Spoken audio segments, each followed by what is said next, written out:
Welcome back to another Spirit Island video. In this video, we are going to be covering another miscellaneous topic, this time talking about why I think Many Minds the best designed spirit in the entire game. Now, Many Minds is a spirit that was recently released on Spirit Island Digital. It is a Jagged Earth spirit, is a high control, fear, defensive spirit that uses beasts. It is a 0-1, and that means that they're not placing presence on reclaim. They have a 2 presence placement option, and then they have a single presence placement option with a bunch of goodies. It has very favorable tracks, having above average card plays at 5 as well as 4 energy. It then has a left innate that moves beasts and a right innate that defends lands and generates fear. It then has 5 cards, 5 starting unique cards, which is that is very unique. It has a card that adds beasts, a support card, a card that moves Dahan, a card that skips the land, and then a card that moves invaders. So I've done a brief overview of the spirit. If this is a spirit that you want to learn more about, I have a basic guide as well as an advanced guide that you can find on my channel. Now, let's talk about why I think this spirit is the best designed spirit in Spirit Island. Reason number one, and that is Many Minds has multiple builds. And this is something that I cover in my guides, but there are so many different builds you can do with this spirit. You have the very standard G2 bottom top or top bottom. Then you have the standard where you go to 2 energy, followed by 3 plays. This is your build 1. You have your second build where you go top bottom again, you G2 top bottom, followed by G2 top top, and then you G2 top top again, flexing majors. You then have the fast tempo build where you go G2 top bottom, then you go G2 bottom bottom. So this is build 3 where you have 3 plays on turn 2. And then you have the fast tempo builds where you use your G3 instead of the G2, and the idea would be you G3 top followed by a G2 top bottom or G2 bottom bottom, and the idea would be you use this to get ahead of the tempo of the invaders. And there's a lot of spirits in Spirit Island that don't have this many builds. Like you look at a spirit like River, right, where you're pretty much forced, well, not forced, but you have a optimal build, and when you sway away from that build, your win percentage is going to drop. And Many Minds has these different builds that you may use in one matchup, while then another matchup or board layout requires a different build. And that's what makes this spirit very, in my opinion, interesting, because I can keep coming back to the spirit and having a different game while using the same tools. And I really enjoy that about the spirit. The second reason why I think Many Minds is well designed is that it is a great major power spirit. And part of that is because you have plenty of uniques with a ton of different elements, so you can threshold many different majors in the major deck. In addition, since you are this beast spirit, any of the beast majors you pick up, you just absolutely stomp the game with. So, for instance, if I'm playing and I grab sea monsters, for instance, right? A card that's very challenging for spirits to threshold. Oh, wait, we can threshold it with Boon and Dreadful Tide. Let's look at another one. Say Instruments of Their Own Ruin. This is not a beast major, but this is still a card that you can easily threshold, right? You have your Pursue, you also have Guide, and then you just need another Sun card. So there's plenty of majors. I'm not going to go through all of them. I have a major card video that talks about this for Many Minds, so give that a look.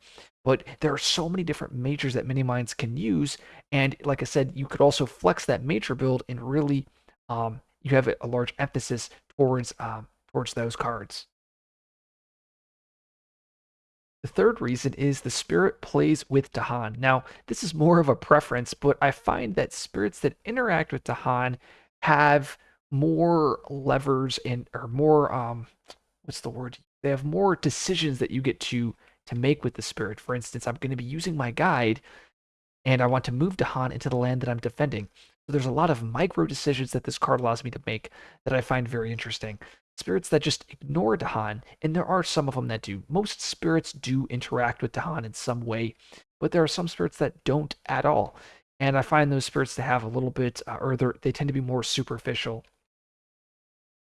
The fourth reason is I believe there's a very strong theme with the spirit, and I know some players disagree with me, but with many minds, I feel like I am a flock of birds using that left innate. I feel like I'm a swarm of bees, moving all of those beasts into a land. And then based on the number of beasts, I can then have a scaling fear on my right, or a scaling defend and fear on my right innate. Or maybe I can push more invaders out with pursue. Or maybe I can skip more actions with dreadful tide.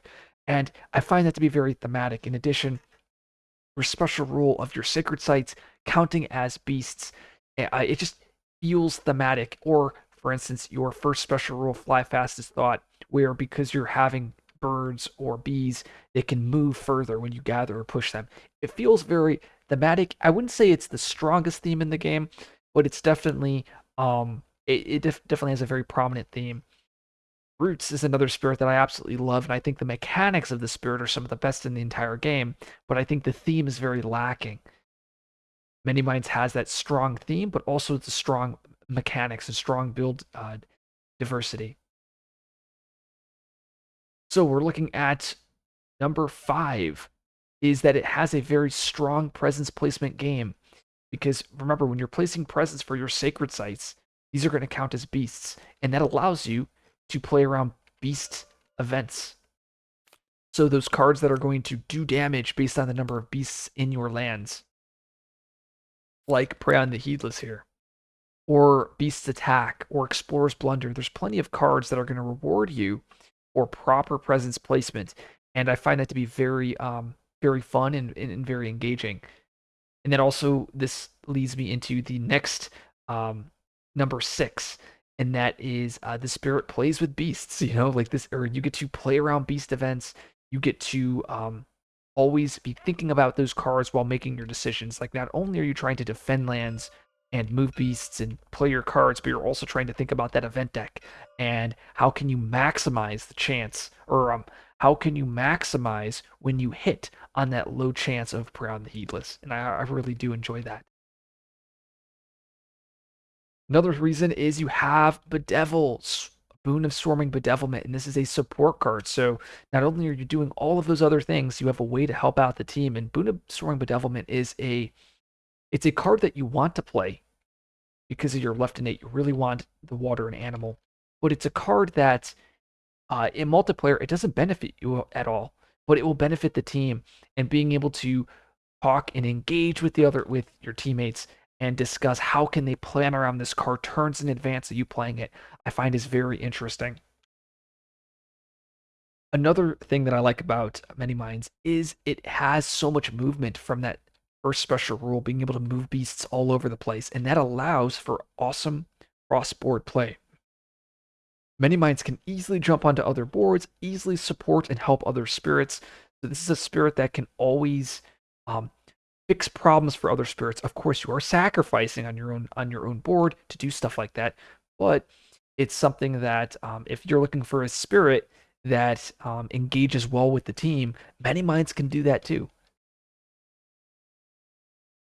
So I've covered a lot of the reasons why I think Many Minds is the best designed spirit. I mean, it pretty much does everything that I want in a spirit. I know a lot of people will say it generates too much fear, and you're right. It completely generates a lot of fear. And what Ted has done, or what he's recommended, is reducing the fear on this right innate by -1 on all of the tiers, and then possibly there's been talk about buffing G3 as well as nerfing Dreadful Tide. And those were to kind of bring the spirit more in line with a lot of other spirits. But I think overall, I think this is probably the best designed spirit in the entire game. So hopefully you guys liked this video. If you did, like and subscribe. I will see you guys in the next video.